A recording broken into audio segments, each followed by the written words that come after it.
ஸ்ரீமதே ராமானுஜாய நமக. வால்மீகி ராமாயண வச்சனம் பாலகாண்டம் சர்க்கம் 37. அப்போது தேவர்கள் அனைவரும் பிரம்மனிடம் வந்து தங்களுக்கு மிக வல்லவனான ஒரு சேனாதிபதியை அமைத்து தருமாறு வேண்ட பிரம்மன் பார்வதி தேவி தேவர்களுக்கு தங்கள் மனைவிகளிடத்தில் சந்தானம் உண்டாகாதென்று சாபம் கொடுத்தமையால் நீங்கள் உங்களுடைய மனைவிகளினிடத்தில் மக்களை பெற முடியாது.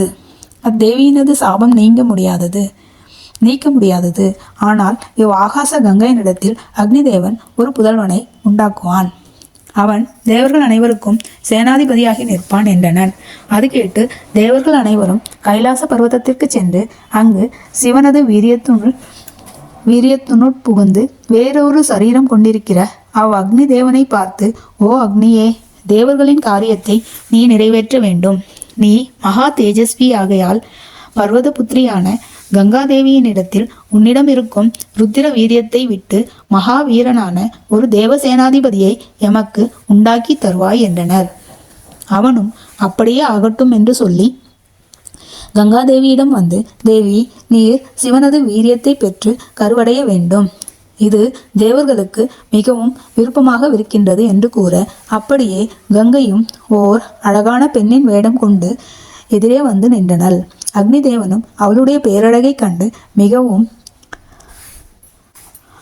மிகுந்தவனாய் தன் அவயங்கள் அனைத்திலும் இருந்த சிவ வீரியத்தை அத்தேவியினது அங்கங்களில் எங்கும் பரவும்படி சொரிந்தனன். அது கங்காதேவியினது அவயவங்களில் எல்லும் நிறைந்து நின்று எரிக்கவே அவள் அதை பொறுக்க மாட்டாமல் மிகவும் மனம் தத்தளித்து அக்னிதேவனை நோக்கி, நீ என்னிடத்தில் சொரிந்த சிவபிரானுடைய வீரியமானது எனது அவயவங்கள் எங்கும் பறந்து என்னை எரிக்கின்றது. நான் அதை தரிக்க வல்லவள் அல்லேன் என்ன. அக்னிதேவன் கங்காதேவியை பார்த்து, இதோ இந்த இமயமலையின் அருகில் இருக்கின்ற இச்சிறிய மலையில் இந்த கர்ப்பத்தை விட்டிடு என்றனன். கங்காதேவியும் அந்த கர்ப்பத்தை தனது சர்வ அவயவங்களினின்றும் வாங்கி அப்படியே அம்மலையில் விட்டுவிட்டனள்.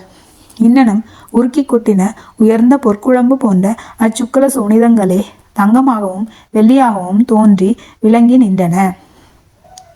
அதிலுள்ள ஷாரபாகமானது தாம்பிரமும் இரும்பும் ஆயிற்று. அதன் அழுக்கு பாகமானது தகரமும் ஈயமும் ஆயிற்று. இவ்வாறு கங்கையினிடமிருந்து வெளியான சிவபிரானது வீரியம் பூமியில் வீழ்ந்து பலவித உலோகங்களாக தோன்றி வளர்ந்தது.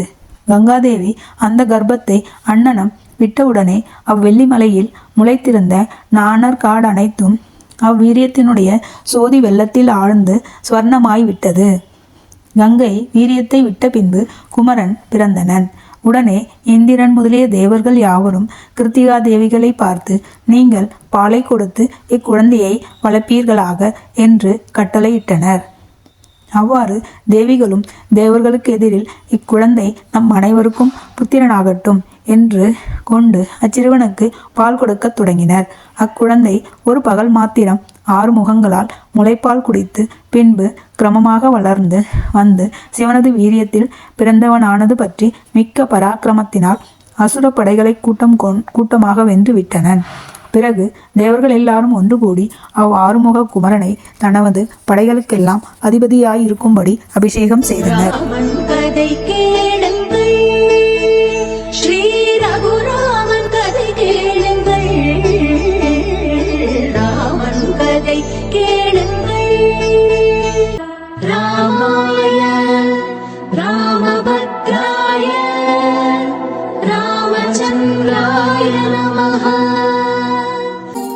జగమంతా రామమయం రామ రామ రామ రామ రామ రామ రామ రామ రామ